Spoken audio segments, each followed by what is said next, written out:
Good morning, praise the Lord, everyone. Greetings to all in the name of Jesus Christ. Again, I am streaming live because of some net issues. थोड़े से net issues के कारण मुझे दोबारा से इसको करना पड़ा. आप जितने भी मेरे भाई बहन हैं जो है मेरे साथ जुड़े हैं, आप सब लोग जो है जल्दी से जल्दी आ जाएं, क्योंकि हमें संडे फेलोशिप स्टार्ट करनी है and we have to start it. So आप सबको प्रभु यीशु के नाम से जय मसीह की. परमेश्वर आप सबको बहुत बड़ी आशीष और बरकत दे. मैं चाहती हूँ कि आप सब जन जो है फिर से मेरे साथ ज्वाइन इन हो, because we have to do the Lord's work. बहुत मुश्किलात आती है, कई बारी जो है काफी प्रॉब्लम आ जाती है, लेकिन हम जो जानते हैं कि इसे परमेश्वर वफादार है. सो आपने आपको तैयार कर ले, अपने आप को दृढ़ कर ले. मैं ये रिक्वेस्ट करती हूँ ज्यादा से ज्यादा जितना हो सकता है इसे शेयर करना, बिकॉज मैं चाहती हूँ कि हर कोई व्यक्ति विशेष, हर कोई सीखे परमेश्वर के मुकद्दस कलाम से. सो जितने लोगों तक आज मेरी आवाज जाएगी, मैं चाहती हूँ कि हम लोग हिला दे धरती के. हम उलट पुलट करने वाले लोग हैं. परमेश्वर ने हमें एक रिकॉग्निशन दी है, परमेश्वर ने हमें एक आइडेंटिटी दी है, परमेश्वर ने हमें ठहराया है कि हम उसके वजूद को, उसकी हस्ती को, परमेश्वर के बातों को इस धरती के कोने कोने तक फैला दे. सो अजीजों, मैं ये मेरी आपसे रिक्वेस्ट है, प्लीज आप जितने भी जन हैं, प्लीज मेरी बेनती है कि आप फटाफट से जुड़े, ज्यादा से ज्यादा आज जितना हो सकता है शेयर करना, क्योंकि आज हमारा समय नहीं कि हम चुप रहें. आज ये हमारा समय नहीं है कि हम अपनी मर्जी से चलें. आज ये समय नहीं है कि हम अपने खत्तों को भरें, लेकिन समय आ चुका है कि हम परमेश्वर के मुकद्दस कलाम से बातें करें, खुदा के वचनों को बड़ी दलेरी से फैलाएं, खुदा के वचनों को बड़ी हिम्मत के साथ बताएं कि यीशु मसीह ही जीवित है, परमेश्वर है. मैं चाहती हूं कि जितने मुझे देखें, प्लीज ज्यादा से ज्यादा से स्प्रेड आउट करें. मैं नहीं चाहती कि कोई भी व्यक्ति, कोई भाई बहन आज वचन से वंचित रह जाए, क्योंकि जब तक हमारे अंदर प्राण है, जब तक हमारे अंदर हिम्मत है, जब तक हमारे अंदर ये शरीर हमारा चल रहा है, खुदा की दया से हम इसे जितना हो सकता है इसे अच्छे कामों के लिए लगा दें. क्योंकि परमेश्वर का वचन कहता है कि प्रभु ने आपको चुना, परमेश्वर ने आपको अलग किया कि आप अच्छे कामों में लग सके, भले कामों में लग सके. तो अजीजों, आप सबको जो है बहुत मजबूती से, बड़ी दृढ़ता से, बड़ी दलेरी से अब आपको आगे आना होगा, खुदा के कामों को करना होगा. So Azizon, I want to request you all to share it as much as you can. Let we spread the Lord's word to the entire world. आइए जितने भी लोग हैं, हम अपनी आंखों को बंद करेंगे, अपने आप को परमेश्वर के सामने समर्पित करें, खुदा बाप के सामने अपने आप को जीवित बलिदान करें. क्योंकि बाइबल बताती है कि तुम इस संसार के नहीं हो, तुम इस जगत के नहीं हो, और हमें अपने आप को परमेश्वर के सामने जीवित बलिदान करना. अपनी बाइबल्स, अपनी नोटबुक्स, अपना हर एक चीज तैयार रखें, अपने नोट्स रखें, और मेरे साथ खुदा के कलाम से सीखने के लिए अंत तक बने रहे. कोई मिस आउट ना करे, बिकॉज हमने स्टडी स्टार्ट कर दी है. हमने बहुत सारे टॉपिक्स जो है, मैं जानती हूँ कि मैंने ऑलरेडी बहुत सारे टॉपिक्स पे बात की है, बहुत सारे टॉपिक्स मैंने आप सबको जो है खुदा के कलाम से जैसे खुदा ने चाहा वैसे बताया. बट अब ये समय है कि हम खुदा के पवित्र वचनों से सुने और स्टडी करें, क्योंकि हमारे लिए बहुत ज्यादा जरूरी है कि हम परमेश्वर के वचन से इक्विप हो, परिपूर्ण हो, और ऐसे परिपूर्ण हो कि हम जब किसी के सामने भी जाएं, जब हम खुदा के कलाम से किसी भी व्यक्ति, भाई बहन से बात करनी, in the meeting live meeting में मुझे कॉल कोई. सो मेरी रिक्वेस्ट है कि प्लीज कोई मुझे मीटिंग के दौरान कॉल ना करे. It is my humble request. So अजीजों, आइए अपने आप को तैयार करें, प्रार्थना में जाएंगे, खुदा के सामने अपने सिरों को झुकाएंगे. आइए अपनी आंखों को बंद करें सब जन. मुझे मालूम है हिंड्रेंस बहुत आ रही है, but god is always good. So आइए अपनी आंखों को बंद करेंगे, प्रार्थना करेंगे, अपने सिरों को झुकाएंगे हम जहां कहीं भी हैं, और खुदा का शुक्र करेंगे कि खुदा ने हमें संभाला. बहुत सारे लोग आज ये दिन नहीं देख सके, बहुत सारे लोगों ने अपनी आंखें मूंद ली है, बहुत से लोग इस संसार से रुखसत कर चुके हैं, लेकिन हम खुदा का शुक्र करें खुदा का धन्यवाद करें कि परमेश्वर वफादार परमेश्वर है। पर खुदावन जो है वो हमेशा अपने लोगों को संभालता है। परमेश्वर अपने लोगों को कभी गिरने नहीं देता है। वो कभी भी परमेश्वर जो है अपने लोगों को डगमगाने नहीं देता है। हम कभी हिलते नहीं हैं। वो ऐसा खुदा है। मेरी रिक्वेस्ट है, please share this to someone जिसको जरूरत है। Share it to everybody today. ज्यादा से ज्यादा इसे फैलाएं, because we are now in the realm of studies. खुदा के कलाम से सीखने के लिए अपने आप को तैयार करें, अपने आप को दृढ़ करें, अपने आप को मजबूत करें। हम अपने आप को अब ऐसी दलेरी के साथ आगे लेके चले कि अब समय है कि हम खड़े हो जाएं। आइए अपनी आंखों को बंद करेंगे, खुदा का शुक्र करेंगे, अपनी आवाजों को हम अपने घरों में उठाकर कुछ समय प्रभु का धन्यवाद कर सकते हैं कि प्रभु आपका शुक्र है, आपका धन्यवाद है परमेश्वर। Thank you Jesus. धन्यवाद धन्यवाद धन्यवाद। सर्वशक्तिमान परमेश्वर एल शदाई खुदावंद, हम आपको धन्यवाद देते। परमेश्वर कहता है मैं ही सर्वशक्तिमान परमेश्वर हूं, मेरी उपस्थिति में चल और सिद्ध होता जा। हालेलुया। Thank you Jesus. धन्यवाद परमेश्वर। खुदावंद खुदा कुदूस खुदा आपका शुक्र करते हैं, आपकी तारीफ गाते हैं परमेश्वर। अब्बा खुदा आप वफादार खुदा हैं, कभी ना बदलने वाले परमेश्वर हैं। हालेलुया। Thank you Jesus. धन्यवाद परमेश्वर। आप अपने घरों में कहीं पर भी क्यों ना हो खुदा का शुक्र करें, खुदा की तारीफ करें कि वो परमेश्वर वफादार परमेश्वर है। वो कभी ना बदलने वाला परमेश्वर है, वो कभी ना ठुकराने वाला खुदा है। वो हमारे साथ है, वो हमारी ओर है। जब परमेश्वर हमारी ओर है, हमारा विरोधी कौन हो सकता है? कौन हमारा सामना करने वाला हो सकता है? आइए हम अपने आप को तैयार करें, आइए अपने आप को हम मजबूत करें और परमेश्वर के कलाम से हम सीखें, परमेश्वर की बातों को सीखने के लिए अपने आप को तैयार करें। आइए हम प्रार्थना करेंगे और फिर हम आगे की स्टडी को स्टार्ट करेंगे। सर्वशक्तिमान जीवित परमेश्वर, स्वर्ग में विराजित खुदा, हम आपको धन्यवाद देते हैं, आपकी स्तुति करते हैं कि परमेश्वर आप अपने वादों के सच्चे परमेश्वर हैं और आप ऐसे खुदा हैं जो कभी बदलते नहीं हैं। प्रभु बहुत सारे लोग आज ये दिन नहीं देख सके, बट खुदावंद आपकी ही करुणा ने, आपकी ही दया ने, आपके ही फजल ने परमेश्वर हमें सबको संभाले रखा। मैं आपको तहे दिल से शुक्रिया अदा करती हूँ प्रभु यीशु मसीह। मैं जानती हूँ कि प्रभु आज बहुत से लोग आपकी सच्चाई से वंचित हैं, बहुत सारे लोग जो है वो सच्चाई से दूर हैं, पर परमेश्वर आपका वचन कहता है तुम सत्य को जानोगे और सत्य तुम्हें आजाद करेगा। प्रभु सचमुच सत्य ने हमें आजाद किया है, कलाम ने हमें आजाद किया है। परमेश्वर आपका धन्यवाद। प्रभु यीशु मसीह मैं ये प्रार्थना करती हूँ, प्रभु यीशु मसीह मैं आज आपसे विनती करती हूँ कि आज जितने भी लोग हमारे साथ जुड़ेंगे या आने वाले समय में जुड़ने वाले हैं, प्रभु वो सुनने वाले ना हो पर उस पर चलने वाले बन सके। मेरे परमेश्वर, जहां 2 या 3 आपके नाम से जमा होते हैं, आप वहां मौजूद हैं, आप वहां पर हाजिर हैं। और खुदा बाप मैं प्रार्थना करती हूँ कि ज्यादा से ज्यादा लोगों को जागृत करें। परमेश्वर बहुत से लोग अभी भी अंधेरे में है, परमेश्वर मेरी ये प्रार्थना है कि आप बहुत से लोगों को जागृत करें। पवित्र परमेश्वर, शुरू से अंत तक हर एक चीज में आपका नियंत्रण आए। परमेश्वर जो खुदावंद आपका समय है, परमेश्वर आपका कब्जा हमारे लिए होने दीजिए। परमेश्वर आपका राज्य फैलने के लिए प्रभु जी अपनी शक्ति के द्वारा हमारे जीवनों में कार्य करिए। प्रभु जी हर एक बात पे आपका कब्जा आने दीजिए कि कोई भी शैतानी ताकतें जो रुकावट ला रही हैं यीशु के नाम से उसे रद्द कर दे। परमेश्वर प्रभु हर तरह की रुकावट को हम डांटते हैं यीशु के नाम से। प्रभु जी आपका फजल हो, आपकी तारीफ हो। खुदावन प्रार्थना करते कि और लोगों को जुड़ने की शक्ति दीजिए और प्रभु जो बाद में भी देखेंगे उन्हें भी ताकत दीजिए कि वो वचन को सुने और उनके कान ऐसे खुल जाए, परमेश्वर उनका दिल छिद जाए। प्रभु हम ऐसी प्रार्थना करते हैं परमेश्वर। खुदावन शुरू से अंत तक पवित्र परमेश्वर आपके कब्जे में, पवित्र आत्मा आपके नियंत्रण में सब कुछ आ जाए। कोई भी छल की बात मेरे मुख से भी ना निकले परमेश्वर, कि कोई ठोकर ना खाने पाए।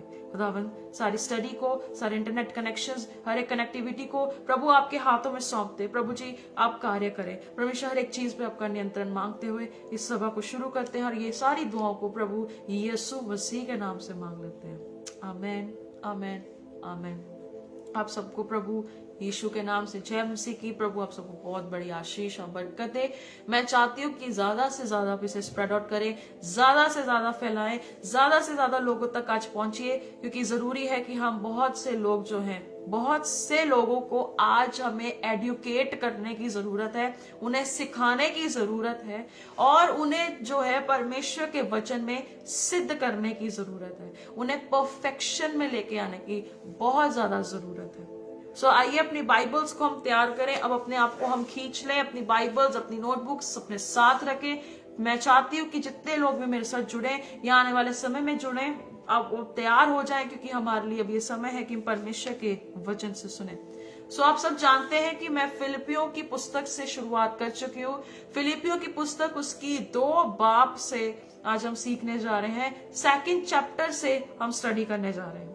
सो मैंने पिछले समय में फिलिपियंस चैप्टर 1 स्टार्ट किया था। फिलिपियों की पुस्तक उसकी पहली बाब हमने 1st चैप्टर हम कर चुके हैं। 1st चैप्टर बहुत अच्छे से कंप्लीट हुआ है, बहुत लोगों ने इसे सुना है, और मैं जानती हूँ चाहे कितने भी लोग सुने उसका बरकत का वारिस बनेंगे, बरकत का कारण बनेंगे, और वो परमेश्वर का वचन जो भी सच में सुनता है वो सिद्ध होता है। वो अपने आप हर एक चीज में परमेश्वर की भलाई, परमेश्वर की करुणा, परमेश्वर के बड़े हाथ को जरूर वो देखता है। मैं यहाँ प्रोफेसी करने के लिए नहीं आई हूँ, यहाँ मोटिवेशन देने के लिए नहीं आई हूँ। हाँ, परमेश्वर का वचन बेस्ट मेडिसिन है जो आपको मोटिवेट करता है, एवरी टाइम मोटिवेट करता है। मोटिवेशन का तब फायदा है जब हम परमेश्वर के साथ चल रहे हैं, हमें मुश्किलात आती है, बहुत सारी तनाव से गुजरना पड़ता है, और उस तनाव में से जब हमें तसल्ली चाहिए, वो तसल्ली का चश्मा बनता है परमेश्वर का वचन।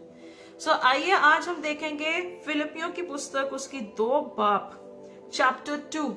सो मैं ये रिक्वेस्ट करती हूँ कि आप जितने भी मेरे भाई बहन हैं इसे ज्यादा से ज्यादा स्प्रेड आउट करें।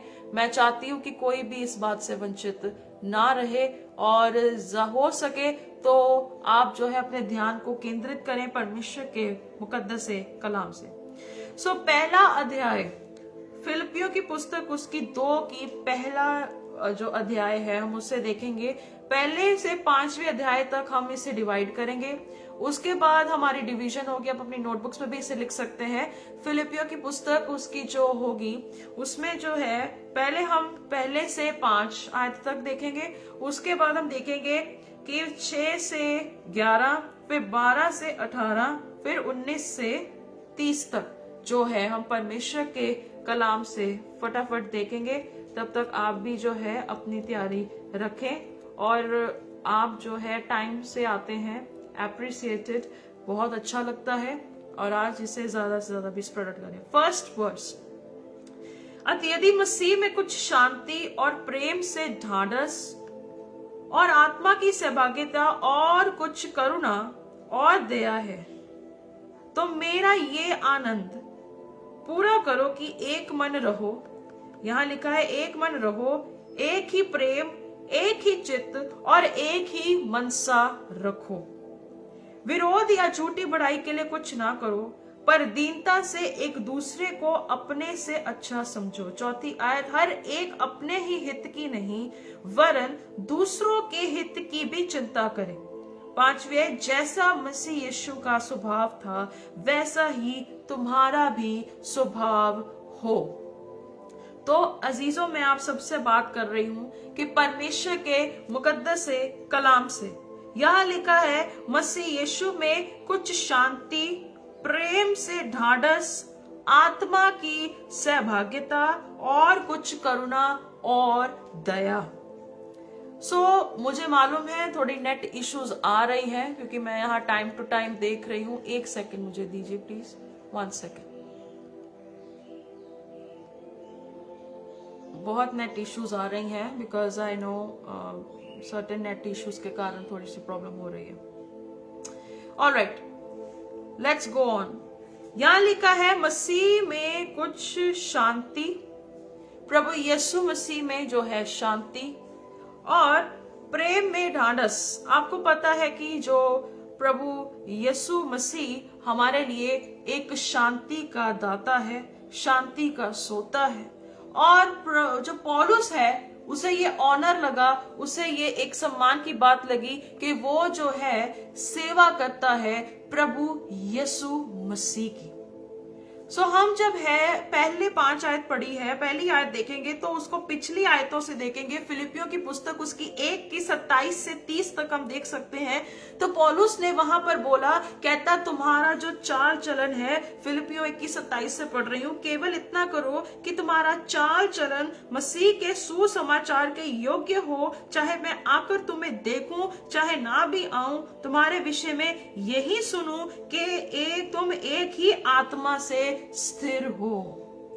कहता जब मैं आऊं या ना आऊं, पर कहता तुम्हारे प्रति ये गवाही होनी जरूरी है कि तुम एक ही आत्मा के अनुसार चलते हो। एक आत्मा के चलने के अनुसार क्या है? गलातियों की पुस्तक उसकी जो 5 बाब है और उसकी 22-23 आप पढ़ सकते हो। उसमें आत्मा के फलों के बारे में जिक्र दिया गया है। उसमें शांति भी आता है, उसमें प्रेम भी आता है, उसमें संयम भी आता है, उसमें जो है कृपा भी आती है, उसमें परमेश्वर की प्रेम, आनंद, शांति, धीरज है, कृपा है, दया है। और वही स्पिरिट में हमें सबको चलने की कितनी ज्यादा जरूरत है। हम लोग ये ना समझे कि हम बस नॉर्मल वे से चलेंगे, नॉर्मल वे से अप्रोच करेंगे, बस अपने तौर तरीकों से सेवा करना चाहेंगे। बाइबल कहती है मसीह में कुछ शांति और प्रेम से ढांढस, आत्मा की सहभागिता। क्यों पौलुस इस बात को लिखता है? जब आप आगे पढ़ते हो तो उसकी 27 की सेकंड पार्ट में देखिए, एक चित्त होकर सुसमाचार के विश्वास के लिए परिश्रम करते रहते हो। आप मेहनत करते रहते हो। आप जो है खुदा के मुकद्दस कलाम से बातें सिखाते रहते हो। कहता है इस बात में तुम जो है लगातार बने रहो। ऊपर आप अंडरलाइन अपनी बाइबल में कर सकते हैं, वहां लिखा हुआ है एक चित्त होकर, एक मन होकर तुम सुसमाचार के काम में लगे रहते हो। आगे लिखा है 28, किसी बात में विरोधियों से भय नहीं खाते। हमें विरोधियों से डरने की जरूरत नहीं है। हमें किसी से भी जो है ऐसे ही पीछे हट जाने का ये कोई कॉम्प्रोमाइज का वे नहीं है। कहता तुम जो है, कहता है कि इस बात में हिम्मत रखो और वचन की दृढ़ता फैलाने में विश्वास रखो। मत्ती की पुस्तक उसकी 28 की 18 में लिखा है, कहता स्वर्ग और पृथ्वी का पूरा अधिकार मुझे दिया गया है। फिर आगे कंटिन्यूएशन में लिखा है तुम जाओ, तुम बताओ लोगों को मेरे वचन के बारे में। प्रभु यीशु मसीह क्या कह के गए हैं कि वो बातें सिखाओ। कौन सी बातें? आप जानते हैं यूहन्ना की पुस्तक उसकी 16 बाब में वहां पर जिक्र यीशु मसीह ने किया है। कहता तुम्हें वो सारी बातें मानना सिखाएगा जो मैंने तुम्हें सिखाई है। तो यहाँ पर कोई प्रॉस्पेरिटी की बात नहीं हो रही, यहाँ पर कोई मिरेकल्स की बात यीशु मसीह नहीं कर रहे। कहता वो बातें मानना सिखाता है जो मैंने तुम्हें बताई है। Praise the Lord. यहाँ लिखा है कि अब जो क्राइस्ट फॉलोअर है, जो प्रभु यीशु मसीह को फॉलो करता है, जो खुदा बाप को फॉलो करता है, उसके लिए उसने क्या लिखा है कि आपको कैसा जीवन जीना चाहिए। एक विश्वासी जो होता है, एक खुदा का खादिम होता है, उसमें शांति बनी रहनी, एक धीरज बना रहना कितना ज्यादा जरूरी है। और पौलुस 1 से 5 आयत तक एक गंभीरता को दिखा रहा है, एक सीरियसनेस को दिखा रहा है कि मसीही जो होता है वो कैसा जीवन उसे जीने की ज्यादा जरूरत है। यहाँ लिखा हुआ है यदि मसीह में कुछ शांति, कौन शांति का राजकुमार है? प्रभु यीशु मसीह। और यहाँ पे लिखा है मसीह में शांति, मसीह यीशु में शांति। मतलब क्या है? ये एक फेलोशिप को दिखाता है, हमारी परमेश्वर के साथ एक संगति होना। आप वर्ष लिख सकते हैं, 1 कुरिन्थियों 6:17 में लिखा है कि जो परमेश्वर के साथ संगति करता है वो एक स्पिरिट हो जाता है, एक आत्मा बन जाता है। और प्रभु यीशु मसीह ने इसी बात को कहा है तुम मुझ में बने रहो और मैं तुम में बना रहूं। Praise the Lord. कहता है कि तुम मुझ में बने रहो और मैं तुम में बना रहूंगा। और अगर हम उसी चीज को साथ में थामे रखें कि हमारे लिए इस धरती के सफर में सबसे बड़ी चीज है हमारा परमेश्वर के साथ एक रिश्ता, हमारा रिलेशनशिप, जो हमारी हर रिश्ते से बढ़कर है, हर एक परिवार के मेंबर से बढ़कर है, हर एक रिस्पॉन्सिबिलिटी से बढ़कर है, हर एक चीज से, हर एक नौकरी से बढ़कर मेरे लिए क्या होना चाहिए? परमेश्वर के साथ एक संबंध, एक रिश्ता। एक ऐसा रिश्ता जिसे नाम दिया गया है गॉडली रिलेशनशिप। परमेश्वर के साथ एक गॉडली रिलेशनशिप में आपके लिए, मेरे लिए आना कितना ज्यादा जरूरी है। अगर आप एक चित्त होकर प्रभु यीशु मसीह के गॉस्पेल को प्रीच करने में विश्वास रखते हैं, इफ यू ट्रस्ट दिस कि हाँ मुझे परमेश्वर का कलाम बताना है, मुझे यीशु के हित के बारे में बताना है, तो पौलुस का ये जो वचन है फिलिपियों को एक तसल्ली दे रहा है कि तुम्हें मसीह में शांति हो। आगे लिखा है प्रेम में ढाढ़स रहो। प्रेम में ढाढ़स क्या है? मजबूत बने रहो। और प्रभु यीशु ने भी कहा जब तुम एक प्रेम में बने रहोगे तब तुम मेरे चेले कहलाओगे। इस धरती पे आपको एक नमूना बनना कितना ज्यादा जरूरी है। हमारे लिए एक एग्जाम्पल बनना इस धरती के सफर में कितना ज्यादा जरूरी है, क्योंकि यहाँ पर बहुत से लोग जो है ठोकर खा रहे हैं, बहुत से लोग आज जो है बहुत तरह की प्रॉब्लम से गुजर रहे हैं, बहुत से लोग जो है ये तक नहीं जान पा रहे हैं कि who is there living God, कौन है उनका सच्चा परमेश्वर। उन्हें यहां तक मालूम नहीं कि वो किस नाम के आगे अपने सिर को झुकाते हैं। उन्हें ये तक पता नहीं है कि मैं जिससे प्रार्थना कर रहा हूं, जिसके सामने मैं आया हूं, जिसके सामने मैं रोज विनती करता हूं, वो कौन है। Praise God. उन्हें यहां कहती हूं कि ये परमेश्वर जो है जिसकी आप जो है बात करते हैं, उस परमेश्वर के बारे में मैं आपको बता रही हूं कि जिस परमेश्वर की आप सेवा करते हैं वो साधारण नहीं है। He is not an ordinary God। आप परमेश्वर को प्रेजेंट कैसे करते हैं? आप उसे कैसे आगे लेके आते हैं? आप उसे कैसे लोगों के सामने रखते हैं? ये आपके लिए एक सवाल है, ये आपके लिए क्वेश्चन है। कहता कि तुम अगर हिम्मत के साथ, दलेरी के साथ प्रचार कर रहे हो तो वहां पर लिखा है कि तुम्हें शांति मिलेगी। तुम्हें प्रेम में ढाढ़स बांधना है, हिम्मत रखनी है। और आगे लिखा है प्रेम में ढाढ़स बांधो। और आगे लिखता है आत्मा की सहभागिता में। आत्मा की सहभागिता का क्या मतलब है? हमें एक स्पिरिट होने की जरूरत है और आत्मा के साथ जैसे होली स्पिरिट आपको मिनिस्टर करता है, आपको उसी की मिनिस्ट्री में बने रहना कितना ज्यादा जरूरी है। क्योंकि प्रभु यीशु ने कहा मेरा जाना अच्छा है, मेरा जाना भला है, मेरा यहाँ से जाना अच्छा है, क्योंकि वो सहायक आएगा, वो हेल्पर आपके लिए वहां से भेजा जाएगा कि वो तुम्हें इस धरती पर रहते हुए, आप एक सफर में चल रहे हैं, आप एक सफर में जो है जंगली सफर की तरह ये धरती का सफर है, इसमें आपको गाइडेंस तो चाहिए। अगर आपको कैसे गाइडेंस मिलेगी? Through the word of the Lord. परमेश्वर के मुकद्दस से कलाम से आपको टीचिंग मिलेगी, परमेश्वर के वचन से, उसकी हित से आपको सब कुछ परमेश्वर जो है सिखाता जाएगा। God will continuously lead you. परमेश्वर आपको लीड करता जाएगा।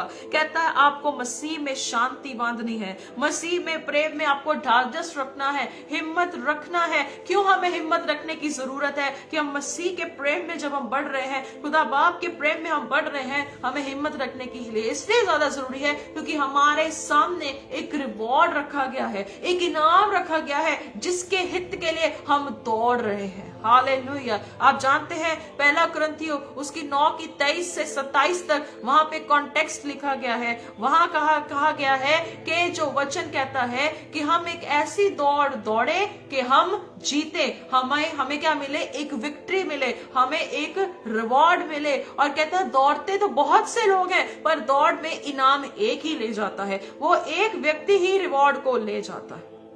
आप जानते हैं मसीह में कुछ शांति और प्रेम में ढाढ़स, आत्मा की सहभागिता और कुछ करुणा और दया है। ये सब बताया गया है। एक दया, प्रेम, करुणा, आनंद प्रभु यीशु मसीह में है। आप क्यों इंसान के पीछे दौड़ते हैं? आप क्यों परमेश्वर के लोगों के पीछे दौड़ते हैं जो खुद एक मिट्टी के बर्तन है जिसमें सामर्थ भरी गई है कि वो प्रभु यीशु मसीह के वचन को बहुत हिम्मत से, बहुत दलेरी से बता सकते हैं। आपका जो पूरा नवीनीकरण है वो प्रभु यीशु मसीह में है।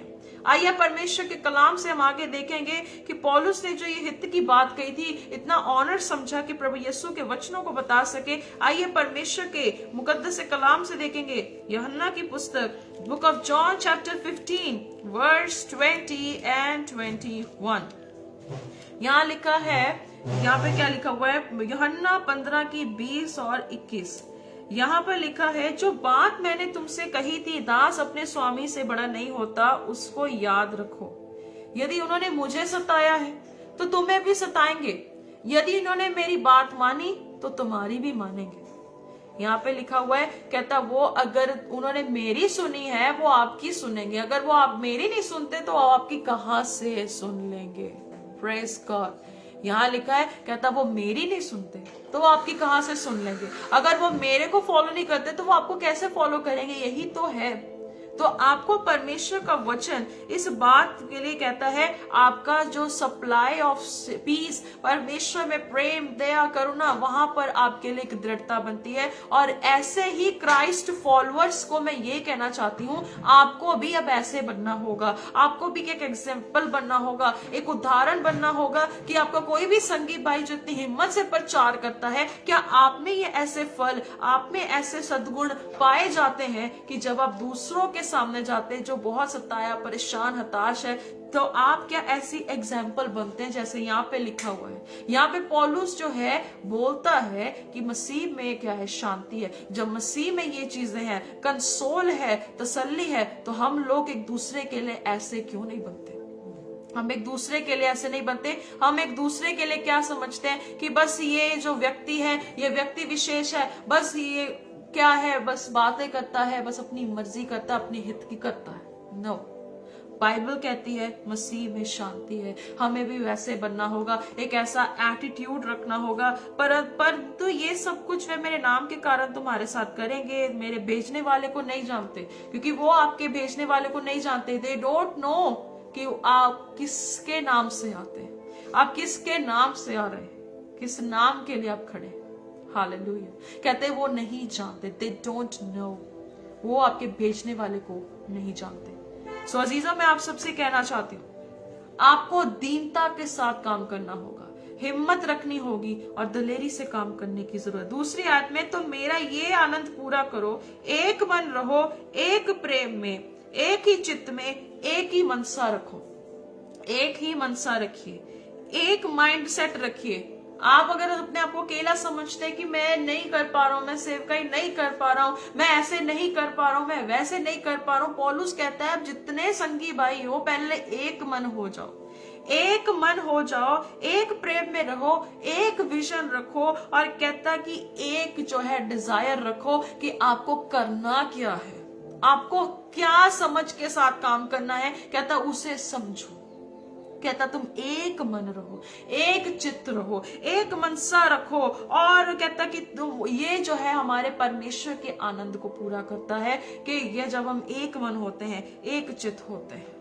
Praise the Lord. आप जानते हैं पौलुस के और भी बहुत सारे कॉन्टेक्स्ट हैं, पौलुस ने और भी बातें कही हैं। दूसरा कुरिन्थियों 1:5 में लिखा है कि जब हम उस दुखों को उठाते हैं, जब हम दुख उठाकर अपने आप का इनकार करके प्रभु यीशु मसीह को फॉलो करते हैं, तो ऑटोमेटिकली हम उसकी महिमा में भी हिस्सेदार होंगे, हम उसमें भी एक हिस्सेदार बनेंगे। तो आगे वहां लिखा हुआ है कि हम जब ऐसी चीजों में जाते हैं तो प्रभु हमारे लिए काम करता है, और सच में हमें परमेश्वर का प्रेम ही हिम्मत देता है, दलेरी देता है कि हम वैसे बन सकें जैसा प्रभु हमें देखना चाहता है।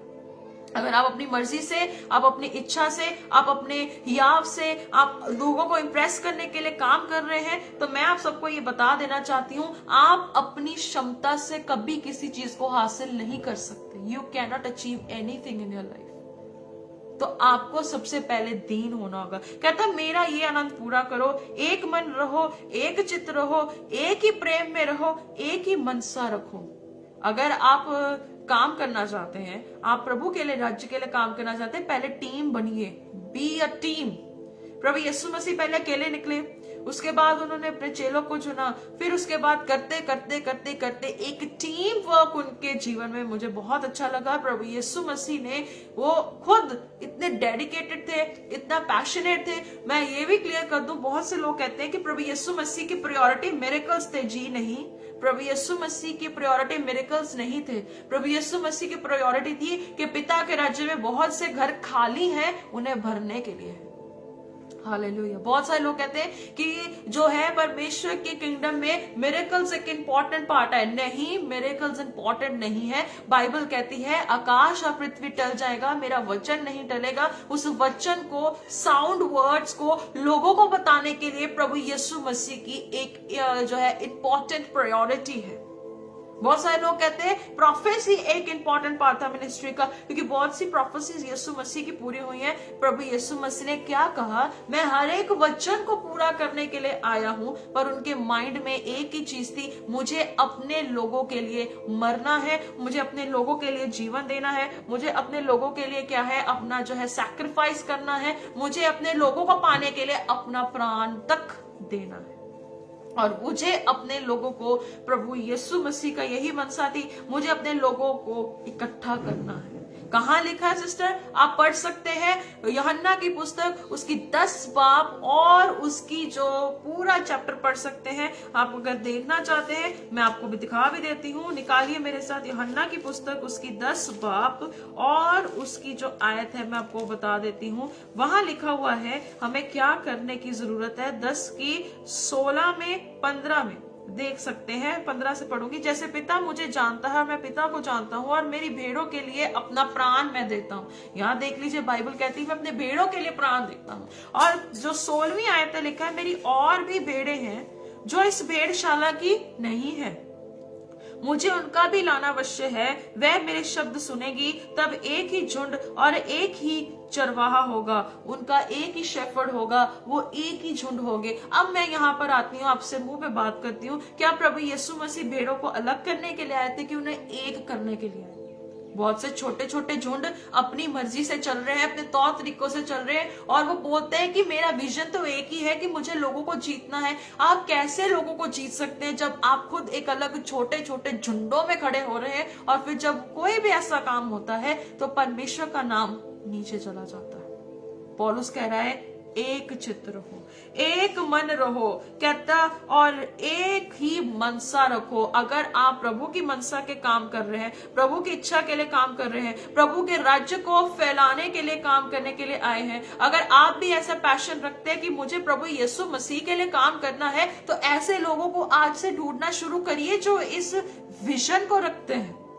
आपको मालूम है, जब पौलुस टेंट बना रहा था, पौलुस तंबू बनाने का काम करता था, बरनबास उसे जो है उसे मिला, और वो कहते हैं कि हम एंटियोक में जाकर परमेश्वर के लोगों को, जो अन्य जाति हैं, उन्हें परमेश्वर का वचन बताएंगे। पौलुस को ऐसे लोग मिलते गए टाइम टू टाइम, जो उस समय में एक मनसा रखते थे, एक विजन रखते थे, एक पैशन रखते थे। और आप जानते हैं, उसमें से तिमोथियुस एक ऐसा जो था विश्वास योग्य यहूदी बना, जो पौलुस के साथ अंत तक रहा, एंड तक। तो अजीजों, अगर आप भी मेरे जैसा विजन रखते हैं, या आप ऐसा विजन रखते हैं जो आप सुन रहे हैं, तो आप कह रहे हैं कि यस सिस्टर आप सही कह रहे हैं, आप वेलकम्ड है कि आप काम कर सके। या मैं किसी की बात नहीं कर रही, मैं आप सबको ये साफ कह रही हूं, यू आर वेलकम्ड कि आप काम कर सकते हैं। तीसरी आयत में देखिए, विरोध या झूठी बढ़ाई के लिए कुछ ना करो, पर दीनता से एक दूसरे को अपने से अच्छा समझो।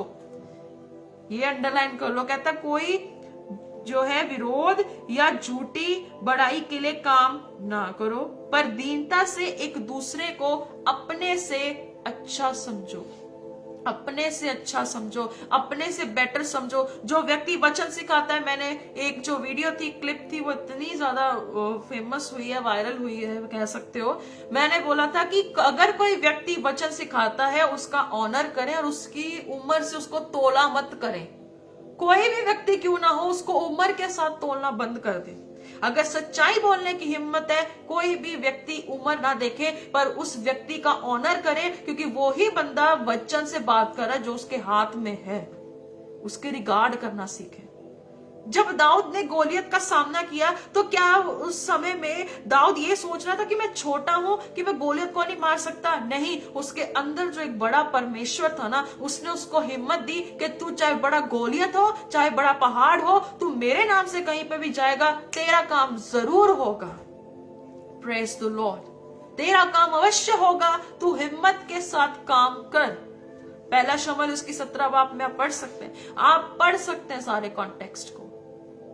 कहता कि तुम झूठी बढ़ाई या विरोध के लिए कुछ ना करो। आजकल के समय में अपनी बढ़ाई के लिए, अपने चीजों के लिए प्रभु यीशु मसीह ने कितनी बार बोला कि ये डाकुओं की खो बन चुकी है।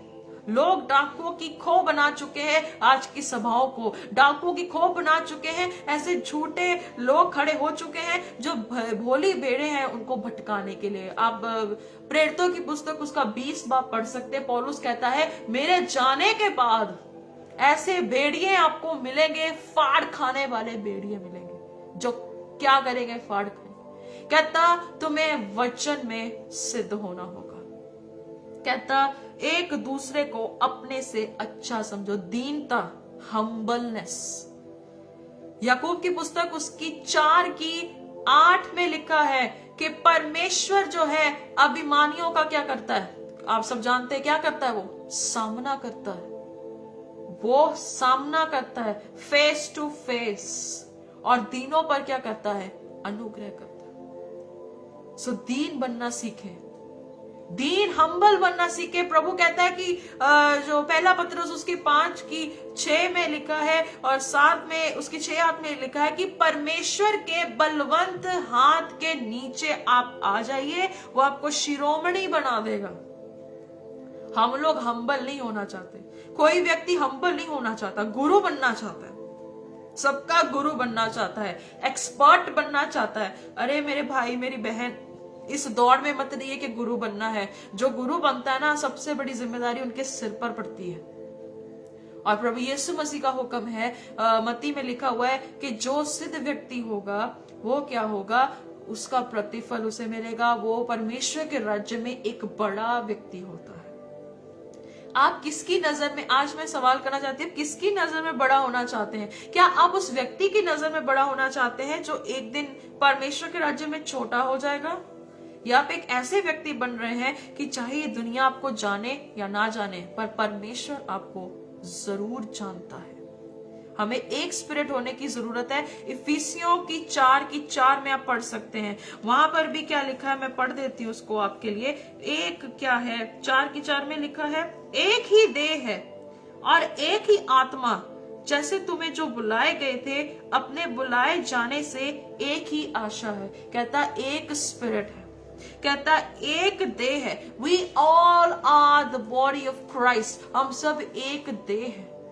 इफिसियों 4:4 बहुत अच्छी आयत लिखी है, कहता हम सब एक बॉडी है, एक देह है, और उस यीशु मसीह के हम क्या हैं, अंग हैं। हालेलुया। बहुत अद्भुत परमेश्वर की हम सेवा करते हैं, बहुत अद्भुत खुदा को हम जानते हैं। आइए एक और वचन देखेंगे, रोमियो की पुस्तक उसकी 12:5, वहां लिखा है, वैसे ही हम जो बहुत हैं मसीह में एक देह होकर आपस में एक दूसरे के अंग हैं। अब बताइए, अब जो आजकल का सिस्टम है, अलग अलग कमेटीज बन रही हैं, अलग अलग तरीके के ग्रुप्स बना रहे हैं, अलग अलग तरीके से सेवकाई कर रहे हैं, अलग अलग तौर तरीकों से क्या कुछ कर रहे हैं, और आप जानते, मैं भी जानती हूँ। पर प्रभु का वचन कहता है कि तुम जो बहुत हो मसीह में एक देह हो, एक बॉडी के अंग हो और एक दूसरे के अंग हो। क्योंकि पौलुस भी कहता है जब हम एक देह हैं, हम एक होते हैं, तो तब हमारा जो है, हम क्राइस्ट को रिप्रेजेंट करते हैं। हालेलुया। हम जब जुड़ते हैं ना, तो हम मसीह का हाथ बनते हैं, मसीह का पांव बनते हैं, उसके फेस बनते हैं, आईज बनते हैं, कुछ ना कुछ हम अंग बनते हैं। और कितनी बड़ी बात है कि प्रभु यीशु मसीह ने हमें ऐसी पोजीशन दी है कि हम उसकी बॉडी बनते हैं। What an honour. पहला कुरिन्थियों उसकी 12:13 में भी यही वचन लिखा हुआ है। आइए देखेंगे 1 Corinthians chapter 12:13, क्योंकि हम सब ने, क्या यहूदी क्या हो, क्या यूनानी, क्या दास हो, क्या स्वतंत्र, एक ही आत्मा के द्वारा, आ गया, क्या यहूदी क्या यूनानी क्या कोई क्यों ना हो, कहता है एक ही आत्मा के द्वारा एक देह होने के लिए बैप्टिज्म लिया, बपतिस्मा लिया, और हम सबको एक ही आत्मा पे लाया गया। इसका मतलब क्या है, हमें एक ही स्पिरिट दिया गया। जो आपके अंदर होली स्पिरिट है वही मुझे दिया गया है, जो तमाम मेरे सुनने वाले हैं हम सबको वही स्पिरिट से दिया गया है, और वही स्पिरिट हमें बातें सिखाता है।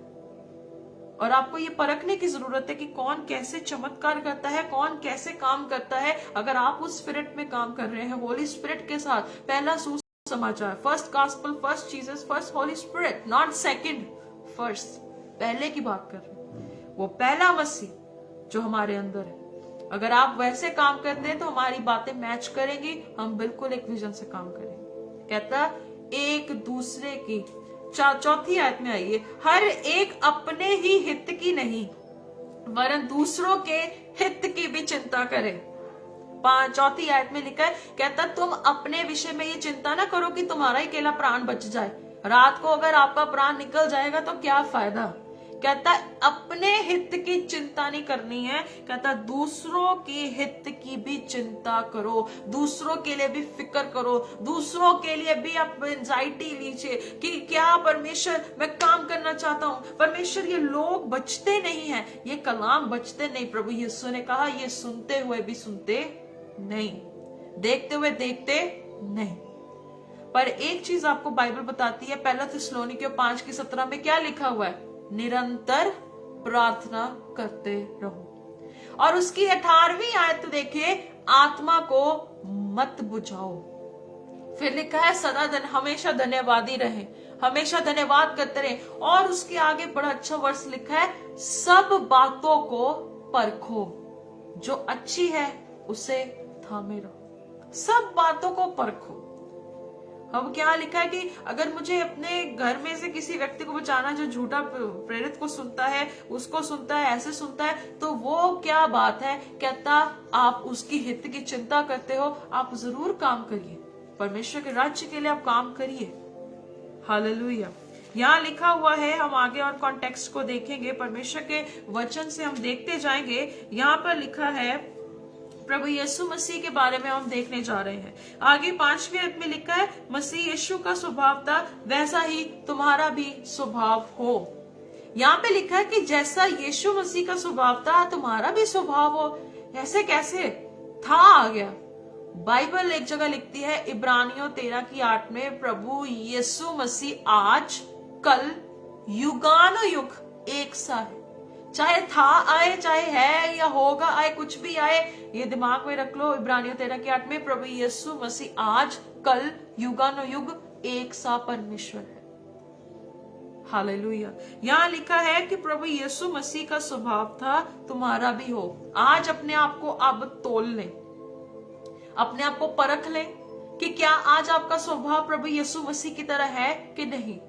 आइए वचन से देखेंगे प्रभु यीशु मसीह के बारे में कि बाइबल यीशु मसीह जी के बारे में क्या बताती है।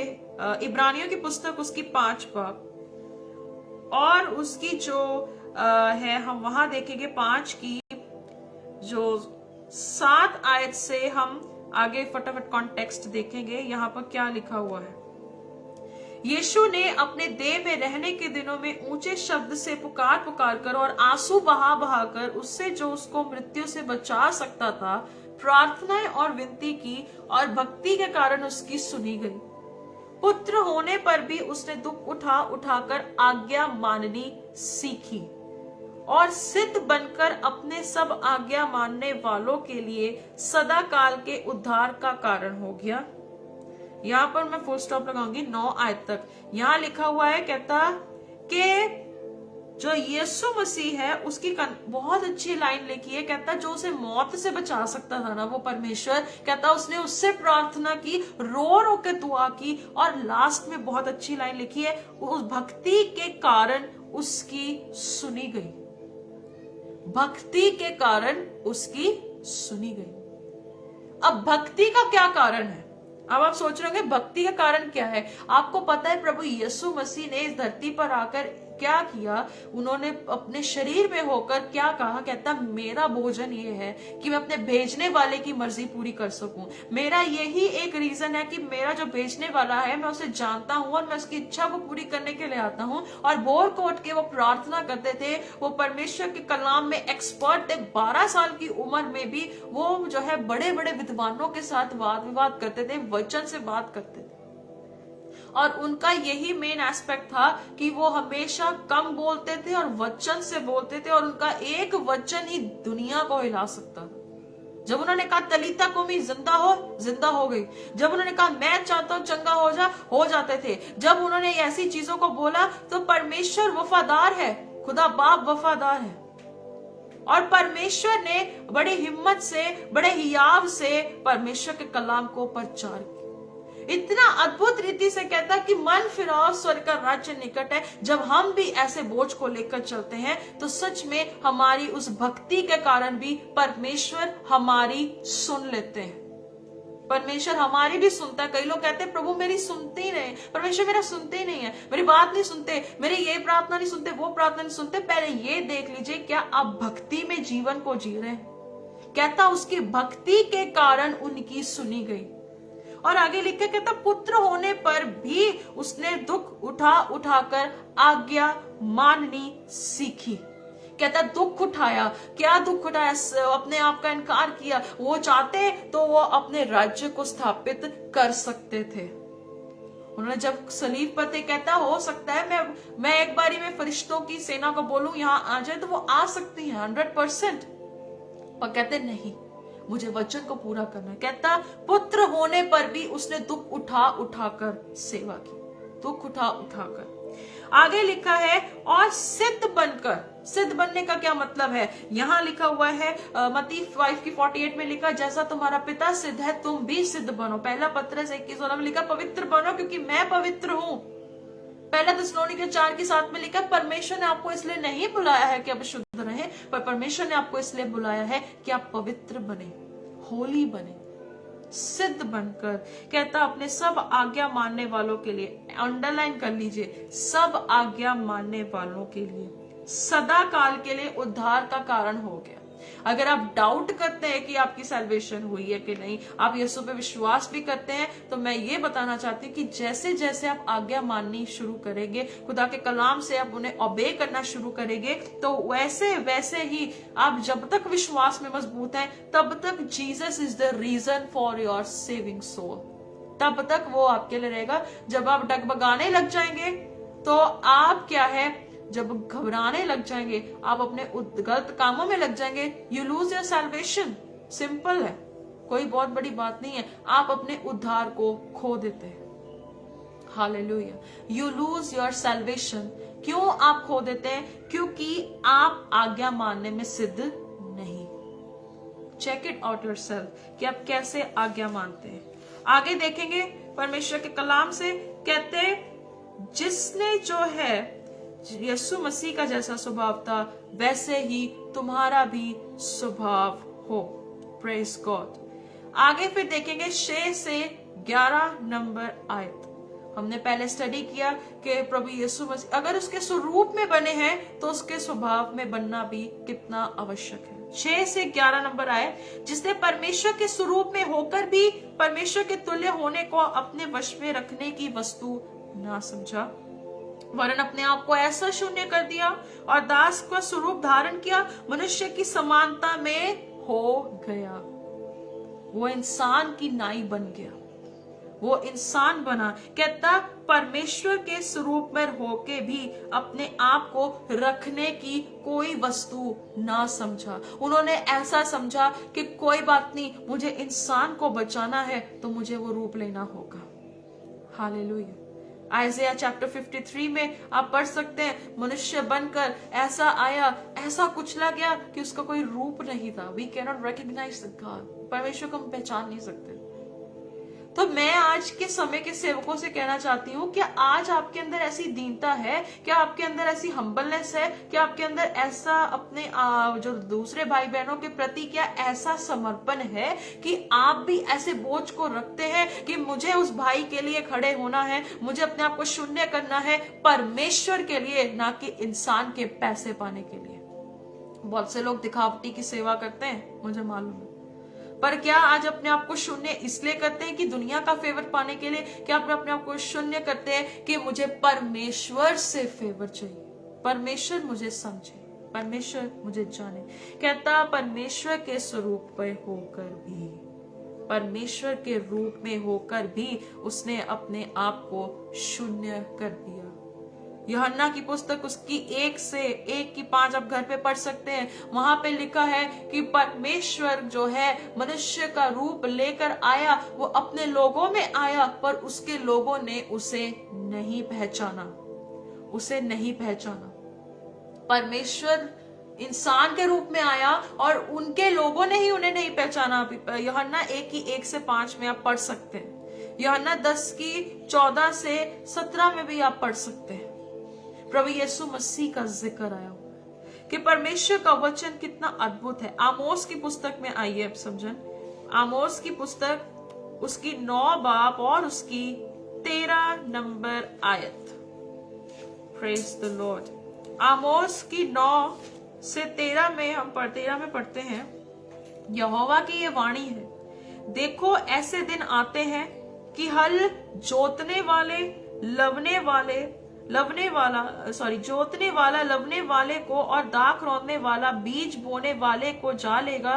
पहाड़ों से नया दाख मधु टपकने लगेगा और सब पहाड़ियों को से बह निकलेगा। मैं अपनी प्रजा इज़राइल के बंदियों को लौटा ले आऊंगा और वह उजड़े हुए नगरों को सुधारकर उनमें बसेंगे और दाख की बारियां लगाकर दाख मधु पिएंगे और बगीचे लगाकर उनके फल खाएंगे। यहाँ क्या लिखा है? प्रभु यीशु मसीह के बारे में जिक्र दिया गया अजीजों। यहाँ कहा गया है कि प्रभु यीशु मसीह उस दाख को जो बिखरी हुई थी, कहता वो उसे रिपेयर कर उसे क्या है, उसे रिस्टोर कर उसे बिल्ड करके कहता मैं उन्हें ऐसी दाख की बारी बनाऊंगा कि वो जो है ऐसे पहाड़ों से वो सोता निकलेगा। क्या मतलब है कि परमेश्वर अपने आप को निशावर कर हमारे लिए अपनी जान देगा और कहता है कि वो जो है खुद इंसान का रूप लेकर हमारे लिए आएगा। यहाँ लिखा है, कहता कि मैं जो अपनी प्रजा को लौटा ले आऊंगा उनके उजड़े नगर क्या मतलब है? जो आदम का बीज हर एक उस व्यक्ति में था जो प्रभु यीशु को नहीं जानता था, और जिसने यीशु को जान लिया वो जब मसीह में आया नई सृष्टि बनकर, नई बॉडी ऑफ क्राइस्ट का जो बॉडी ऑफ क्राइस्ट का जो न्यू क्रिएशन बनकर आता है, तो कहता कि वो उजड़े हुए जो उनके बाग है, कहता मैं उन्हें सुधार कर उनके दाख मधु वो जो है फल लग जाएंगे और वो क्या होंगे, वो रिपेयर होकर रिस्टोर हो जाएंगे, रीबिल्ड हो जाएंगे और वो जो है फिर से काम करेंगे और वो सच्चे परमेश्वर को जान लेंगे। सो मैं आप सबको कहना चाहती हूँ कि ये ऐसा परमेश्वर है जो क्या है, ट्रू वाइन है, दाख लता है और हम उसकी डालियां हैं। भजन संहिता 104 और उसकी 15 आयत में भी लिखा हुआ है यही चीज कि वो ऐसी दाख मधु है, वो ऐसा ट्रू वाइन है, वो ऐसा परमेश्वर है जो सब उससे पिएंगे, मतलब उसके सोते से पिएंगे, उसके जीवन जल से पिएंगे और वो तृप्त होंगे और वो सैटिस्फाई होंगे, क्योंकि जो उसके पास आता है वो कभी शर्मिंदा नहीं होता है। यहाँ आप 7 से 11 आयत में देखेंगे, अपने आप को शून्य कर दिया, दास के स्वरूप का धारण किया, मनुष्य की समानता में हो गया, मनुष्य के रूप में प्रकट होकर अपने आप को दीन किया, यहाँ तक आज्ञाकारी रहा कि मृत्यु, क्रूस की मौत तक सहली। इस कारण परमेश्वर ने उसको अति महान भी किया, उसको वह नाम दिया जो सब नामों में श्रेष्ठ है, कि जो स्वर्ग में, पृथ्वी पर, पृथ्वी के नीचे सब यीशु के नाम पर घुटना टेके। परमेश्वर पिता की महिमा के लिए हर एक जीव अंगीकार कर ले कि यीशु मसीह ही प्रभु है। जब प्रभु यीशु मसीह ने दुख उठाकर हमारे लिए एक एग्जाम्पल सेट की है, हम लोग थोड़ा सा दुख आकर हम प्रभु से दूर होना शुरू हो जाते हैं। वो यहाँ लिखा है कि उसने अपने आप को जीरो कर दिया, दास का रूप धारण किया, मनुष्य की समानता में हो गया, मौत तक आज्ञाकारी रहा। आपको पता है जिंदगी का सफर का किसी को कुछ पता नहीं है कब क्या हो जाए, हमें अंत तक वफादार रहना है। कहता अंत तक विश्वास योग्य रहे तो तुझे जीवन का मुकुट मिलेगा। प्रभु यीशु मसीह हर टाइम रेडी थे, प्रिपेयर्ड थे कि मुझे जो है अपने लोगों के लिए मरना है, और वो हर वक्त रेडी रहते थे प्रभु के कार्य को करने के लिए, तत्परता से काम करते थे कि मुझे मसीह के लिए जो है, मुझे जो है क्या है, लोगों को पाना है। और कहता दास, आज लोग बनना चाहते हैं स्वामी, आज बनना चाहते हैं टॉप के प्रीचर्स, आज बनना चाहते हैं टॉप के followers of a person, so and so person. No, see your master who became a servant. असली स्वामी वही होता है जो क्या है, अपने आप को दीन रखता है, जब ऊंचे पर भी जाता है। कहता है इस कारण परमेश्वर ने उसे महान किया, और परमेश्वर के सामने हर एक घुटना टिकेगा और वो यीशु का अंगीकार करेगा। आज बहुत से घुटने पास्टर्स के सामने टिकते हैं, हर एक चीज के सामने टिकते हैं, दैट इज नॉट राइट। अब हम आते हैं मेन कॉन्टेक्स्ट 12 से 18 नंबर आयत आइए देखेंगे। इसीलिए हे मेरे प्रियो, जिस प्रकार तुम सदा से आज्ञा मानते आए हो, वैसे ही अब भी ना केवल मेरे साथ रहते हुए वरन पर विशेष करके अब मेरे दूर रहने पर भी डरते और कांपते रहो, अपने अपने उद्धार का कार्य पूरा करते जाओ। Now I am going to focus on this. हमें क्यों ओबीडियंस में रहना है? क्यों पहला शमूएल 15:23 में लिखा है कि obedience is better than sacrifice. यहाँ पे लिखा है, कहता है जैसे तुम आज तक आज्ञा मानते हो, मैं हर एक की बात नहीं करी, बहुत से कम लोग हैं जो आज्ञा मानते, बहुत से कम लोगों का झुंड रह चुका है जो सच में क्राइस्ट फॉलोअर है, ट्रूली क्राइस्ट फॉलोअर है। और यहाँ लिखा है, कहता उद्धार के काम में डरते और कांपते रहो। डर के साथ परमेश्वर की रेवरेंस में रहने के लिए हमें हर समय जो है काम करने की जरूरत है। क्या कहा प्रभु यीशु ने? जाओ चेले बनाओ, जाओ परमेश्वर के राज्य का प्रचार करो। मत्ती की पुस्तक 10 पढ़ सकते हैं, मैथ्यू 10 वहां पढ़ सकते हैं। कहता जाओ मुर्दों को जिंदा करो, अंधों को आंखें दो दिखाओ, और प्रभु यीशु मसीह के नाम से कहते हैं परमेश्वर के राज्य का प्रचार करो। सेत में मिला है, सेत में दो। और वही कहता है पौलुस, कहता मेरे पीछे भी डरते कांपते रहो। अगर आज के समय में पौलुस होता, बहुत डांट लगाता है ऐसे लोगों की। प्रॉस्पेरिटी, मिरेकल, स्प्लेंडर्स, नथिंग, ऐसा कुछ भी नहीं है। देखेंगे पहला पत्रस उसकी 1:9 आयत में परमेश्वर का वचन क्या कहता है, वहां देख सकते हैं। पहले की 9 में लिखा हुआ है, पहला पत्रस 1:9, ये अपने विश्वास का प्रतिफल अर्थात आत्माओं का उद्धार प्राप्त करते हो। कहता अपने विश्वास को जब हम पक्का रखते हैं, मजबूत रखते हैं, तो सच में परमेश्वर जो है हमारे प्राण को सुरक्षित रखता है और हमें स्वर्ग तक पहुंचने में किसी भी तरह की कोई भी बैरियर्स, रिस्ट्रिक्शंस है, परमेश्वर हमें रेस्क्यू करता है and he protect us. Hallelujah.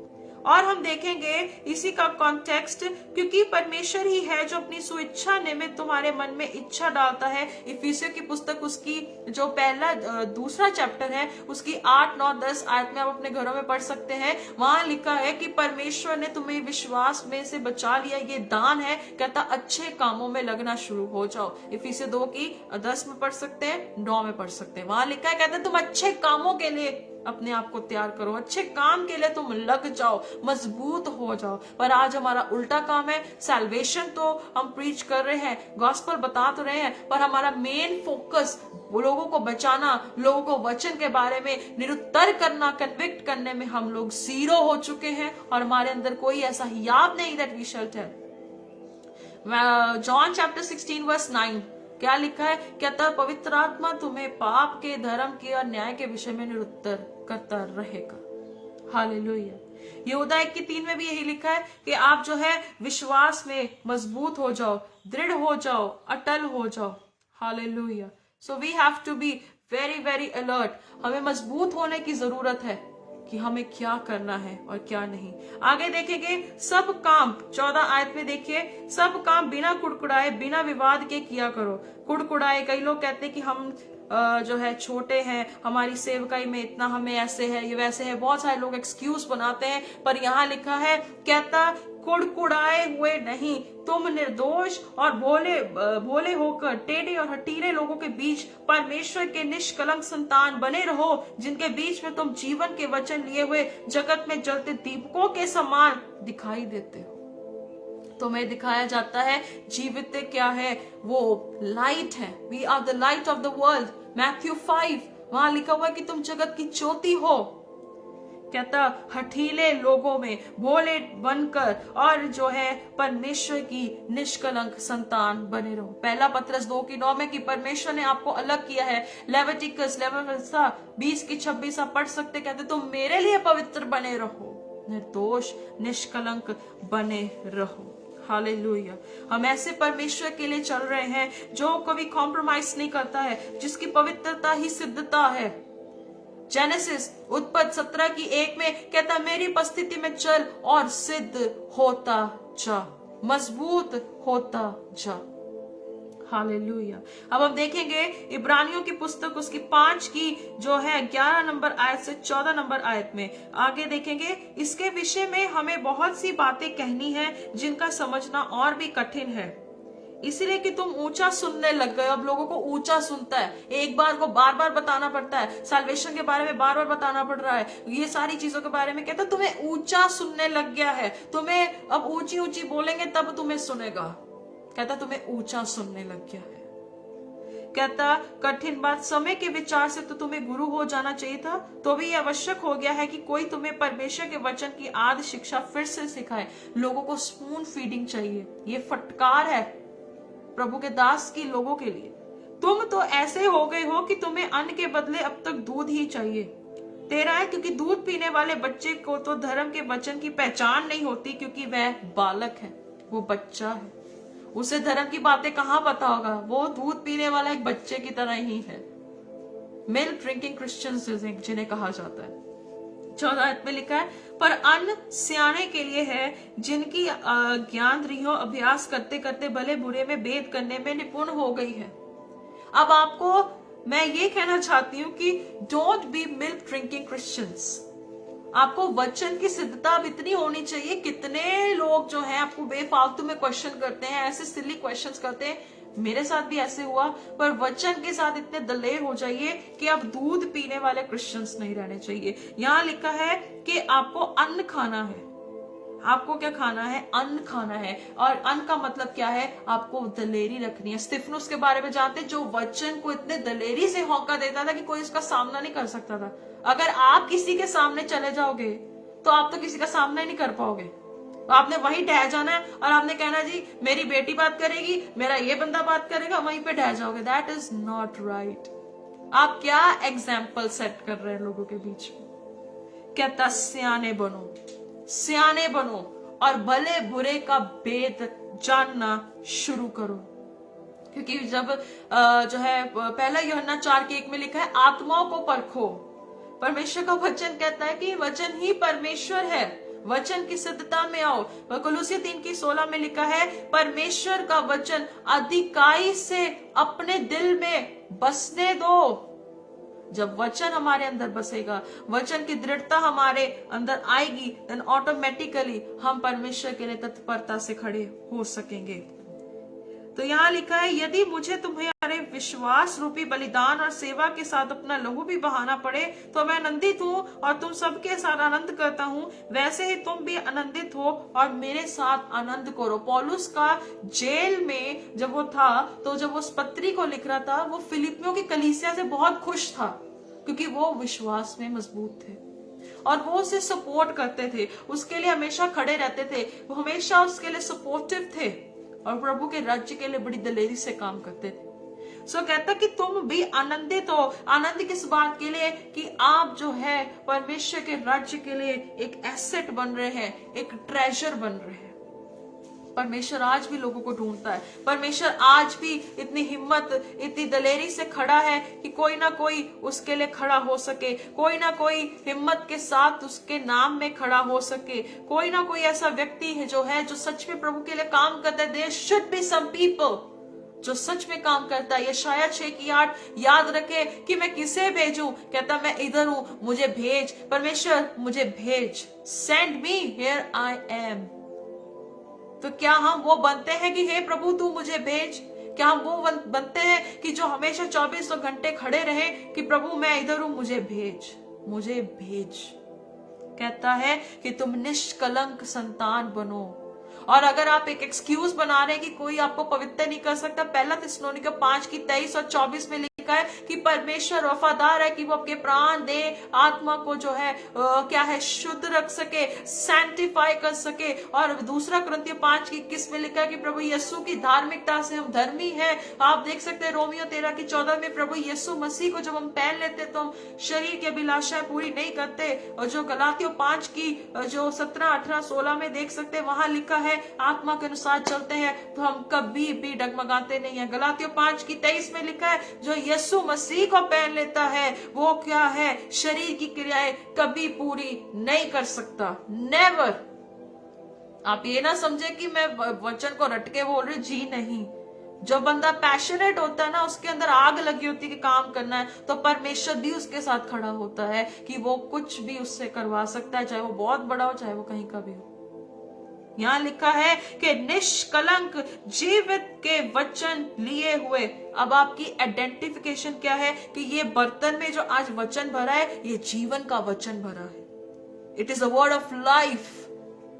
आप अपने इसी मुंह से गालियां बकते हैं, इसी मुंह से आप गलत बातें बोलते हैं, इसी शरीर का इस्तेमाल करते हैं व्यभिचार करने के लिए, इसी शरीर का यूज करते हैं गलत जगहों पे जाके नशे करने के लिए, इसी शरीर को यूज करते हैं कि आप अपनी नसों को काट के आत्महत्या करें। पर बाइबल आपको डिफाइन करती है कि तुम जीवन के वचन को लेते हुए इस अंधकार भरे राज्य में एक लिविंग लैम्प्स हो। लिविंग लैम्प्स, आपको जब कहा गया है लिविंग लैम्प्स है, लिव लाइक दैट। शरीर के 25-30 हजार के कपड़े चमकीले पहनने से आप धर्मी नहीं गिने जाएंगे। जब आपकी आत्मा जो परमेश्वर के साथ एक होगी, जब आप उसके साथ उसकी धार्मिकता के वस्त्रों को पहनकर जब अपने आप को चमकाते हैं, तो वो एक्चुअल रिकॉग्निशन है इस अंधकार भरे राज्य में। That is the true recognition. कहता निष्कलंक संतान बनो, परमेश्वर की संतान बने रहो। कॉन्टिन्यूस सेंटेंस में चाहे अंडरलाइन कर लो, दिल में रख लो कि मुझे हमेशा परमेश्वर की संतान बने रहना है। किसी पास्टर की संतान से बढ़कर है प्रभु यीशु मसीह की संतान बनना है। Because you have been called by him, आपको बुलाने वाला वही है। अब हम लास्ट में आ रहे हैं, 19 से 30 आयत तक हम देखेंगे क्योंकि उसमें जो कॉन्टेक्स्ट है वो थोड़ा ही है। मुझे प्रभु यीशु मसीह में आशा है कि मैं तिमोथियुस को तुम्हारे पास तुरंत भेजूंगा ताकि तुम्हारी दशा सुनकर मुझे शांति मिले, क्योंकि मेरे पास ऐसे स्वभाव का कोई नहीं जो शुद्ध मन से तुम्हारी चिंता करे। ये आज के समय में भी लागू होता है। कोई किसी के लिए शुद्ध मन से किसी की चिंता नहीं कर सकता, किसी की सूदी नहीं ले सकता, किसी के बारे में ध्यान नहीं कर सकता। कोई ऐसा नहीं है। जो सिर्फ परमेश्वर का परिपूर्ण व्यक्ति, आत्मा से परिपूर्ण, वचन से परिपूर्ण व्यक्ति वही होगा जो पौलुस कहता मैं तिमोथियुस को भेजूंगा। कोई मुझे मिला नहीं है। आज के समय में भी ऐसे लोग नहीं मिल रहे हैं जो शुद्ध मन से सेवा कर सके, शुद्ध मन से काम कर सके, शुद्धता से काम कर सके, सिद्धता से काम कर सके। कहता मैं बेचता हूं शुद्ध मन से तुम्हारी चिंता करे। अगर आपको भी ऐसी चिंता लगी रहती कि मुझे प्रभु के लिए खड़े होना, ओ यहाँ पे ऐसे है वैसे है, have a clean heart. Bible says, blessed are those who have clean hearts, they will see the Lord. आप प्रभु को देखेंगे जब आपका दिल साफ होगा। जब आपका दिल साफ होगा, आपको नजरें आपकी साफ होंगी, आप हर एक चीज को सही रीति से देख सकेंगे। कभी भी परमेश्वर आपको ओंझल नहीं होने देगा, नेवर, कभी नहीं होने देगा। 21 आयत, क्योंकि सब अपने स्वार्थ की खोज में रहते हैं। देख लीजिए पौलुस भी कह रहा है, कहता आज के समय में या आज की सदी की बात हो रही, सब अपने स्वार्थ में खोज में है। अगर मैं इस मिनिस्ट्री के साथ जुड़ा हूं, मैं इस लोगों के साथ जुड़ा हूं, मेरा स्वार्थ है। और ऐसे स्वार्थी लोगों को प्रभु पता है क्या कहता है? रोमियो की पुस्तक उसकी 16 की 30 में या कहीं पे लिखा हुआ, कहता है ये पेटू सेवक है, ये पेट के लिए सेवा करते हैं। अगर आपकी गिनती भी ऐसों में आ रही है, वार्निंग है, परमेश्वर के कलाम से खुली चेतावनी है। अगर आप अपनी स्वार्थ के लिए सेवा कर रहे हैं, जब आपके काम आग में डाले जाएंगे, तो अगर वो जल गए तो आप भी बचेंगे, लेकिन जलते जलते। सब अपने स्वार्थ की खोज में रहते हैं, ना कि यीशु मसीह की। ये देख लो, ये वर्ड्स मैं अपने भी अंदर रखती हूँ, आप भी अपने अंदर रखिए। ये वो प्रोफेसी रिसीव करने वाला सिस्टम नहीं है, वचन अंदर रखो। कहता अपनी स्वार्थ की खोज में है, ना कि यीशु मसीह की। पर उसको तो तुमने परखकर जान भी लिया है कि जैसे पुत्र पिता के साथ करता है, वैसे ही उसने सुसमाचार के फैलाने में मेरे साथ परिश्रम किया है। ये जो चैप्टर है ना, ये यूनिटी पे बात कर रहा है ज्यादातर, मुझे ये लगता है।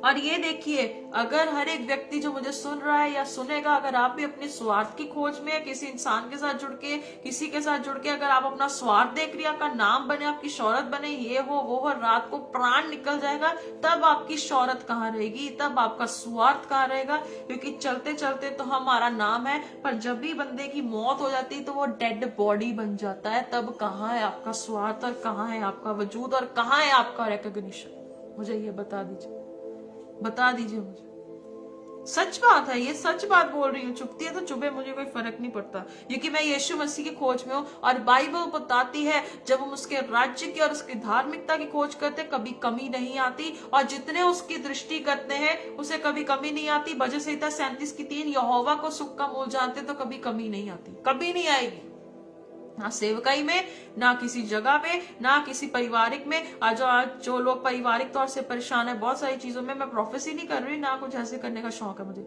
ना मेरी कॉलिंग। अगर आप ऐसी चीजों में है तो इसका मतलब है कहीं ना कहीं कमी है, अपने आप को चेक करना शुरू कर लें। इसीलिए मुझे आशा है कि ज्यों ही मुझे जान पड़ेगा कि मेरी क्या दशा होगी, त्यों ही मैं उसे तुरंत भेज दूंगा। मुझे प्रभु में भरोसा है कि मैं आप ही शीघ्र आऊंगा। 25 से 30। पर मैं, यहाँ पर लिखा हुआ है, इफ्रूतितुस को, जो मेरा भाई और सहकर्मी और संगी योद्धा और तुम्हारा दूत। अब देखें यहाँ पे इफ्रूतितुस की बात हो रही है, एक सहकर्मी है, एक वॉरियर है और एक फरिश्ता है। आवश्यक बातों में मेरी सेवा टहल करने वाला है, तुम्हारे पास भेजना आवश्यक समझा। कहता मुझे जरूरी लगा कि भेजूं। अब यहाँ देखिए, अब तिमोथियुस की बात कर रहा है, इफ्रूतितुस की बात कर रहा है। इफ्रूतितुस जो है वो एक ब्रदर था, एक वॉरियर था और एक मैसेंजर भी था। ये 3 क्वालिटीज एक बंदे की देख सकते हैं। सहकर्मी किस चीज में? साउंड डॉक्ट्रिन्स में। और योद्धा किस बात में? परमेश्वर के लिए योद्धा है भाई, वो लड़ने के लिए, वचन से बात करने के लिए खड़ा है। हालेलुया। इफिसियों 6 की 10, 11, 12 में आप सब पढ़ सकते हैं। 13, 14 में आप देख सकते हैं, आत्मा की तलवार जो वचन है उसे ले लो। 26 आयत, क्योंकि उसका मन तुम सब में लगा हुआ था, इस कारण वह व्याकुल रहता था कि तुमने उसको बीमारी के हाल सुना था। निश्चय ही वह बीमार तो हो गया था, यहाँ तक कि मरने पर था, परंतु परमेश्वर ने उस पर दया की, और केवल उसी पर नहीं पर मुझ पर भी, क्योंकि मुझे शोक पर शोक ना हो। इसलिए मैंने उसे भेजने का और भी यत्न किया कि तुम उसे फिर भेंट करके आनंदित हो जाओ और मेरा भी शोक घट जाए। 29-30 खत्म होने पर आ रहा है। इसलिए तुम प्रभु में उससे बहुत आनंदित के साथ भेंट करना, ऐसों का आदर किया करना, क्योंकि वह मसीह के काम के लिए अपने प्राणों पर जोखिम उठाकर मृत्यु के निकट आ गया था, ताकि जो घटी तुम्हारी ओर से मेरी सेवा में हुई उसे पूरा करे। क्या बात कहता, ऐसों का आदर करो जो यीशु मसीह के लिए अपने प्राणों को जोखिम में डालकर वो अधूरा काम खत्म करने के सहभागी में हो। क्या डेफिनेशन दिया पौलुस ने लास्ट में। मैं इसे यहाँ पे वाइंड अप करना चाहती हूँ। आप देख सकते हैं कि यहाँ पर कहता है, ऐसों का आदर करो जो अपने प्राण को जोखिम में डालकर परमेश्वर के राज्य के लिए काम करने के लिए तत्पर हो, स्टेडी हो, फास्ट हो, और वो कभी किसी बात की फिक्र में ना हो। यहाँ पर लिखा हुआ है, 1 तिमोथियस 2:10 में लिखा है, पर भले कामों से, क्योंकि परमेश्वर की भक्ति करने वाली जो है, कहता भले कामों में लगे रहो, भले कामों में, और परमेश्वर के साथ भक्ति के कामों में लगे रहो। Praise the lord. सो अजीजों, मैं यहाँ पे खत्म करना चाहती हूँ। कहता ऐसों का आदर करो जो प्राणों को क्या है, अपने जोखिम उठाकर प्रभु के राज्य के लिए काम करना चाहते हो, खुदा बाप के लिए काम करना चाहते हो, खुदावंद के लिए अपने दिन रात एक करके काम करने के लिए एक जो है डेडिकेशन। कहता इफ्रूतितुस जो है वो सहकर्मी, योद्धा और एक मैसेंजर बन के प्रभु के लिए काम करने के लिए वो खड़ा व्यक्ति था। Praise God. सो अजीजों, मैं आप सबसे कहना चाहती हूँ, आइए अपनी आंखों को बंद करेंगे, हम प्रार्थना में जाएंगे। और मैं आप सबको भी ये कहना चाहती हूँ, चाहे आप बोर हो रहे होंगे, चाहे जैसे मर्जी हो रहे होंगे, मुझे नहीं मालूम, मेरा काम है मैसेज देना। अगर आप बोर हो रहे, दैट मीन्स आप भी स्वार्थी, आप भी कई वचन में अपना मतलब ढूंढ रहे हैं कि कहीं ना कहीं मेरी बात ऐसी निकल है कि प्रॉस्पेरिटी का आ जाए। नेवर। इसलिए लिखा है कि भक्ति में जीवन जीना लाभदायक है, भक्ति में जीना। आइए प्रार्थना करेंगे। सर्वशक्तिमान परमेश्वर पिता, धन्यवाद देते हैं खुदावंद आज की संगति के लिए। प्रभु, हम धन्यवाद देते हैं कि आपने अपने मैसेज को पहुंचाने में हमारी ताकत बने, हमारी सहायता बने परमेश्वर। हमारे शरीर की कमजोरियों में भी आप हमारे साथ हैं प्रभु। मैं धन्यवाद देती हूँ कि प्रभु सच में हमें सहकर्मी बनना है, योद्धा बनना है, और हमें ऐसा मैसेंजर बनना है जो प्रभु यीशु मसीह आपने काम छोड़ा है उनको पूरा करने के लिए, और उन लोगों के साथ जो आपके साथ सहकर्मी है, कि हम सब मिलकर आपके राज्य को फैलाने वाले बन जाए परमेश्वर। प्रभु पौलुस का जो अध्ययन बहुत अच्छा अध्ययन था, कि लिखा था, कहता एक मनसा से, एक चित्त से और एक ही मन रखकर सेवा करो।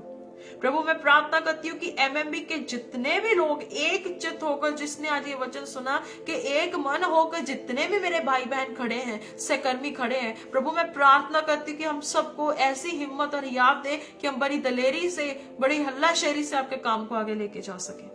प्रार्थना करते परमेश्वर और लोगों को भी आने दे, और लोगों को भी परमेश्वर साउंड वर्ड्स को सुनने के लिए उनके कान खोले और उनके मन खोले, क्योंकि बाइबल बताती है कि परमेश्वर के हाथों में राजाओं के मन है, इंसान का मन भी आपके हाथ में है परमेश्वर। और ये मेरी प्रार्थना है प्रभु यीशु मसीह के नाम से, पिता परमेश्वर आपकी सामर्थ के द्वारा खुदावंद कार्य करने के लिए प्रभु लोगों के दिलों को बदलावट में लेकर आए परमेश्वर। खड़ा करें ऐसे सहकर्मियों को जो सच में पौलुस ने जैसे प्रभु अपने मरने से पहले तिमोथियुस और इपफ्रुदीतुस को वो काम सौंपा परमेश्वर, ऐसे ही लोग अब हमें मिले जो आपने प्रभु अपने लोगों के द्वारा काम यहाँ पर धरती पर रखा, आगे हम उसे कैरी कर सके। प्रभु आपका वचन कहता है निष्कलंक संतान बने रहो, निष्कलंक, ब्लेमलेस एंड स्पॉटलेस। सहायता करे परमेश्वर, ताकत दे प्रभु कि हम उसे कर सके। सारा आदर महिमा आपको देते हैं, और आने वाले लोगों के लिए जो इस वचन को फिर सुनेंगे उनकी बुद्धि खोलिए कि हम काम कर सके। और जो टेक्निकल इश्यूज आई है उसमें भी आप वफादार रहे परमेश्वर, आपने संभाला। मैं आपको सारा आदर, इज्जत और जलाल देती हूँ और आपका शुक्र करते हुए ये प्रार्थना प्रभु यीशु मसीह के नाम से मांगते हैं। आमीन, आमीन, आमीन। God bless you everyone. मसीह मंथन में आप सब जो जुड़ते हैं, प्रभु आप सबको बहुत बड़ी आशीष दे। मीटिंग जो है वाइंड अप हो चुकी है, और मेरी ये रिक्वेस्ट है जो जलंधर के लोग हैं जितने भी, मेरी रिक्वेस्ट है प्लीज आप जो है मेरे साथ बातचीत करें। अपने नंबर्स आप डाल सकते हैं इनबॉक्स में, मैसेज में, कमेंट्स में। जितने जलंधर में जहां मैं रहती हूँ वहां पर जो लोग हैं वो मेरे साथ बात कर सकते हैं। मैं जो है आप सबसे पर्सनल इंटरेक्ट करना चाहती हूँ। जो संगरूर के विषय में, संगरूर के जिले में लोग रहते हैं, वहां पे ब्रदर दलवीर हैं, आप उनसे बात कर सकते हैं काम करने के लिए प्रभु के साथ। सिस्टर ज्योति अमृतसर से हैं, आप उनके साथ भी ज्वाइन इन हो सकते हैं। आप सब इकट्ठे हो जाएं, काम करें। और होशियारपुर में सिस्टर प्रीति है, आप उनके साथ भी बात कर सकते हैं। और जब उनके साथ बात होगी तो हम सब मिलकर एज अ टीम, जो मैं पंजाब की के लिए बात कर रही हूँ, अलग अलग जिलों में अलग अलग लोग काम कर रहे हैं, मैं जानती हूँ, पर जो गिने चुने नाम मेरे माइंड में है, मैं आपको उनके बारे में बता रही हूँ। आप प्लीज उनके साथ टच में आए, प्रभु के काम में आगे बढ़े। और जो भी लोग हैं जलंधर के स्पेशली, मैं फिर कह रही हूँ प्लीज जुड़े, मैं आप सबसे बात करना चाहती हूँ। प्रभु आप सबको आशीष दे। नेक्स्ट वीक फिर फिलिपियों चैप्टर 3, वंडरफुल चैप्टर, हमारा जो दौड़ है उसका लक्ष्य, और बहुत बहुत अद्भुत चैप्टर होगा। इसे पढ़ें, जरूर पढ़कर आए, स्टडी कर आए। और ये जो चैप्टर था, जितना प्रभु ने चाहा मैंने इसे स्प्रेड आउट किया है। Rest it's God's will. So God bless you richly. Amen.